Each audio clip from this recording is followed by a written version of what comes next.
विजय किशन दत्ता जी, America से। राधे राधे। प्रभु जी दंडवत। महाराज जी, YouTube के माध्यम से आपको सुना और तीव्र आपके दर्शन और मार्गदर्शन की चाह मन में जागृत हो गई। महाराज जी, हम अमेरिका में रहते हैं, ये शरीर को कैसे संसार यातना से मुक्ति मिलेगी? हम बार बार भटकते हैं पर एक दिशा सही से नहीं पकड़ पाते। किसका प्रश्न? हाँ, नाम जप करो, संसार का चिंतन छूट जाए, भगवान का चिंतन होता रहे, यही सबसे बड़ी साधना है। नाम जप करो, जो नाम गुरु जी ने दिया है हर समय उसी का ध्यान पूर्वक जप करो।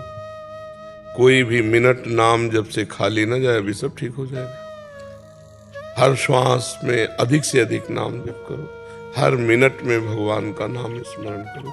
भजन के सिवा कुछ नहीं। बारी मथे घृत होए बरु, सिकता ते बरु तेल, बिनु हरि भजन न भवतरी, या सिद्धांत पेल। यह अटल सिद्धांत है। चाहे बालू पेरने से तेल निकल आवे, असंभव।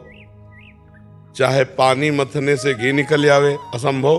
पर ऐसा संभव हो सकता है, लेकिन बिना भगवान का भजन किए कोई भव समुद्र से पार नहीं हो सकता। इसलिए खूब नाम जप करो, पवित्र आहार करो, भगवान से प्रार्थना करो। जाने का समय आ रहा है, सोच रहे हो ये सोचते हो कि जाने का समय आ रहा है? अभी नहीं सोचते? अरे सोचो, मरने का समय आ रहा है। सोचो, किसी समय मर सकते हो, इसलिए डरो और हर समय नाम जप करो, राधा राधा राधा राधा। हमें तो हर समय मृत्यु याद रहती, कभी भी मर सकता हूँ। जिस संसार में ऐसा नहीं कहना चाहिए। अच्छा, आप हर समय याद कराते हो महाराज जी। हाँ, संसार में कोई कह दे तो करे अशुभ क्यों बोल दिया तूने आज सुबह सुबह। महाराज जी, आपका उम्र, मेरा उम्र आपका कितनी है तुम्हारी?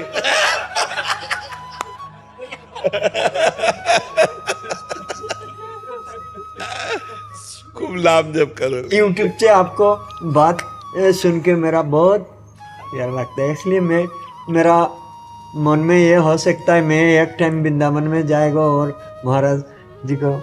देखो, हम जब ज्यादा खुशी होंगे किसी से तो उसे मृत्यु की याद दिलाएंगे कि भैया तू मरेगा, इसलिए तू नाम जप कर। जब ज्यादा खुशी होंगे, आए दिन आप सत्संग में महाराज जी याद कराते रहते हैं। हाँ, तो क्योंकि मृत्यु एक ऐसा सत्य है जो आएगी और हमारा सब हरण कर लेगी, तो हमारे पास कुछ तो होना चाहिए, वो होगा भगवान का नाम। अगर नाम जप नहीं किया तो कुछ नहीं। कबीरा सब जग निर्धना, धनवंता नहीं कोई, धनवंता सोई जानिए जाके राम नाम धन होए, राधा नाम धन होए, कृष्ण नाम धन होए। अगर भगवान का नाम जप नहीं किया तो तुम्हारी पोजीशन, तुम्हारी ग्रेजुएशन, तुम्हारा पद अधिकार सब यहीं पड़ा रह जाएगा और साथ जाने वाला कुछ है नहीं। चाहे जितना बैंक बैलेंस कर लो, चाहे जितने ग्रेजुएट हो, जब मरोगे तो फिर ककारा से शुरू करना पड़ेगा। और अगर 100 बार नाम जप किया है और शरीर छूट गया तो अगला जब जन्म होगा तो 101 से शुरू होगा, 99 से नहीं। 100 के 100 आपके नाम अविनाशी जमा रहेंगे।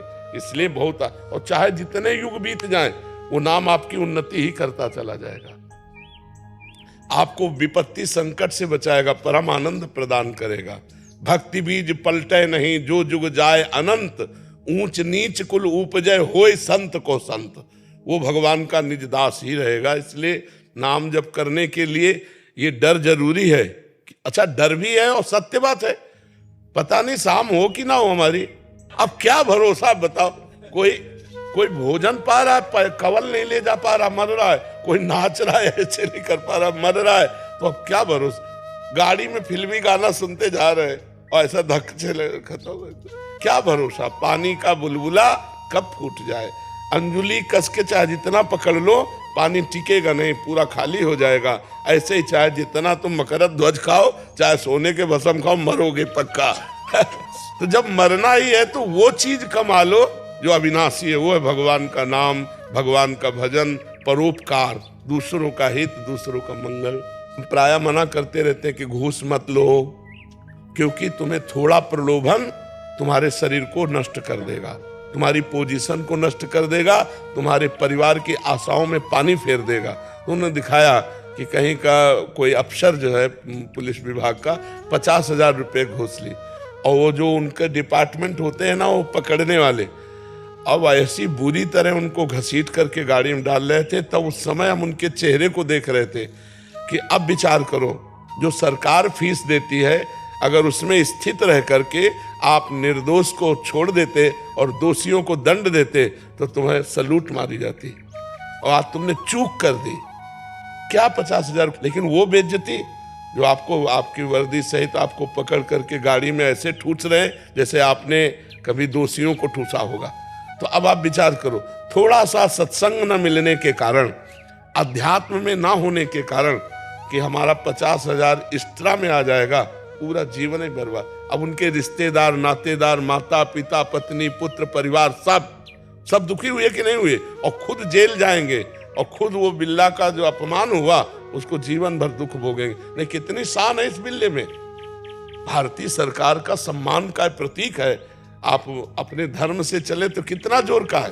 तो हमें चाहिए कि हम धर्म के भय से युक्त रहें कि कोई अधर्म कार्य न हो जाए, कहीं परोपकार की जगह पर शोषण न हो जाए, कहीं भगवान के भाव की जगह अधर्म न हो जाए। तो इन सब के लिए आवश्यक है अध्यात्म, और अध्यात्म तभी जागृत होता है जब मृत्यु को सामने रखा जाता है कि यार कभी भी मर सकते, काम बना लो, कभी भी शरीर छूट सकता है, भगवान का भजन कर लो, दान पुण्य कर लो, भगवान के लिए कुछ कर लो, तब तो जीवन सार्थक हो जाए। नहीं, छोटी छोटी गलतियों में बहुत बुरी दशा होती है, और खास करके हम लोग प्रलोभन में मारे जाते हैं, प्रलोभन में मारे जाते हैं। जितनी जेल भरी है सब दो में ही भरी है, क्रोध और प्रलोभन। क्रोध से हिंसा होती है और प्रलोभन से नाना प्रकार की दुराचार प्रवृत्तियां होती है। इसलिए अध्यात्म को स्वीकार करो, भगवान का नाम जप करो, और अपने कमाई से जीना सीखो, अधर्म की कमाई से नहीं। 100 रुपया तुम्हारी कमाई के तो परिवार में यार जाके नमक रोटी खा के चैन से सो जाओगे। वो 50,000 किस काम के कि सबको दुख पहुंचा, और तुम्हारा जीवन तो दुखी रहे।